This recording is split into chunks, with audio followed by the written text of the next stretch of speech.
The twin instinctive demons of doom. There are two instincts that keep most people hypnotized most of the time. Now, you've probably heard of both of these. You've probably used both of these on other people. And these two instincts are very, very powerful. They're very persuasively powerful when you use these on other people. In fact, marketers and advertisers have been using these for decades. But they also exist kind of organically and spontaneously. And they don't seem to be easy to discern because there's no individual or entity behind them with any kind of obvious agenda that they're trying to push on us, which is why it's so hard to understand what these are. And these two instincts are authority and social proof.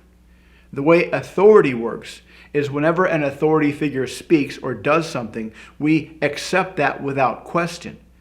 Now, what really happens is we accept it subconsciously, immediately, because it's an instinct. It's something that's been programmed into us from evolution. But then we come up with an after-the-fact rational story of why we think we believe what they just said. What we don't do is we don't look at them and think consciously, well, they're an authority figure. Therefore, they must know things that I don't. Therefore, I'm going to make the logical decision to believe what they just said. That's not what happens, but that's what we believe happens. The same thing happens with social proof. Whatever is socially proved, we just accept those ideas without much question. But we don't think, well, because so many people believe this, somebody must have done a bunch of research and therefore it must be true. Therefore, I'm going to choose logically to believe this. That's not what happens. What happens is these ideas get into our brain, then we come up with a rational sounding reason why we think we believe them logically, but that's not the real reason, which means there's ideas getting into our brain that aren't ours, but we're kind of tricked by these instincts to believe that they are ours. Now, there's two powerful experiments that demonstrate how these work. The first is the famous Milgram experiment. You had an authority figure, you had a teacher, and you had a learner. And the teacher was told it was a memory test. And they were supposed to ask questions of the learner.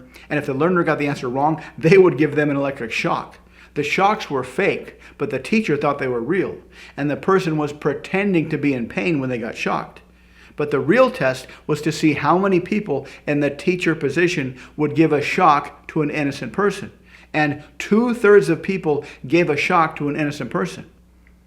Now imagine the internal barrier you'd have to overcome to harm an innocent person who is begging for you to stop. That's probably a very big internal barrier.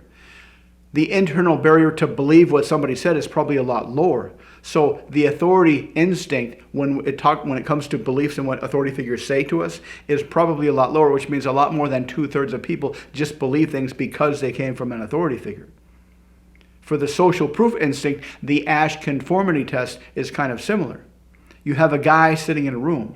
He looks at two pieces of paper. The guy is by himself in the room, looking at these two pieces of paper. One has 3 lines, one has 1 line. And the question is, which of these 3 lines is the same length of this 1 line, A, B, or C? Very, very easy. But then they put this one guy in a room with other people. And the other people choose the wrong line on purpose just to see how it would affect the test subject, the real test subject. And guess what? That same number pops up. 2/3 of people go along with the crowd and choose the wrong line, even though they know it's the right line or the wrong line. And so 2/3 of people are programmed to follow the authority no matter what. 2/3 of people are programmed by evolution to follow the crowd no matter what, even when they know it's the wrong thing. Now, why is this? Well, back in our ancient evolutionary past, life was very harsh. The only way to survive was to live in very, very tight hierarchies.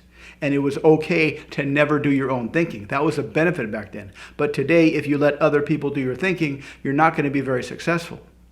Unless you dehypnotize yourself from these two twin demons of mind control, authority, and social proof, it's going to be very, very hard to live a life better than average.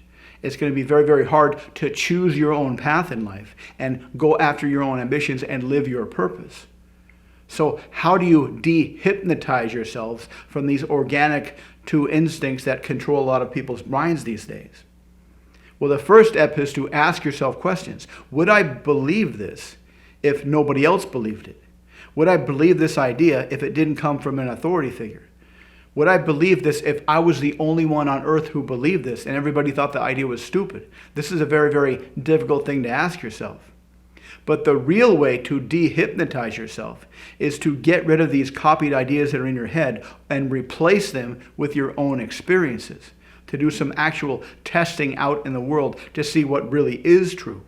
And this is actually very simple. The structure is very simple. You choose something that you want, something that you'd like to do better at. If you want to become a better public speaker, for example, or if you want to become better at seducing women, or if you want to become better at persuading people, or if you want to improve your financial situation, you choose some kind of goal and you try something to get closer to that goal. You don't copy ideas from other people. You try something on your own. You do your own independent research, and then you get whatever feedback you get.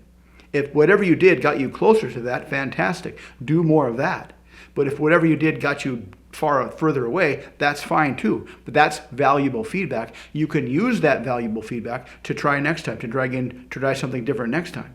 So that's essentially the easiest recipe for success, is forget about copying ideas from other people and just do your own research. Try something, get feedback from the world, and you'll slowly be replacing all these copied ideas in your head that you think are your own with real experiences of real actions and real feedback from the world. And that will slowly dehypnotize you so you can think for yourself. So you can think based on your own experiences, not what everybody else is saying and doing.